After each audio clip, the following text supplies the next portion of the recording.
جی السلام علیکم دوستو، کیسے ہیں آپ؟ اچھے ہیں؟ تو یہ اسالیب نثر اردو کے حوالے سے بھی ہے، اور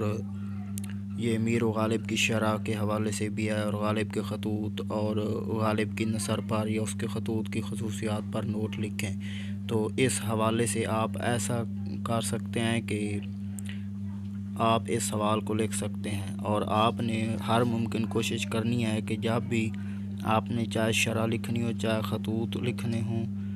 خطوط کی شرح لکھنی ہو، یا پھر آپ نے یہ لکھنا ہو کہ سوال، تو آپ نے ہیڈنگز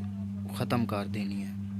سرخیاں نہیں لکھنی، آپ نے صرف اور صرف نثر ہی لکھنی ہے، چاہے جتنی بھی لکھ سکو۔ اور اس میں آپ نے 4 تو غالب کے خطوط یا نثر کا جو بھی آپ کے پاس مواد ہو اس میں سے آپ نے کوٹیشنز بنانی ہے، اور 4 ہوں وہ مختلف مصنفین نقاد کے حوالے سے، جیسے ہو گیا ڈاکٹر سید عبداللہ ہو گیا، اور اس کے ساتھ جیسے یہ انتظار حسین ہے، تو یہ لازمی لکھنی ہوتی ہیں، ان کے اس میں نمبر ایڈ ہوتے ہیں۔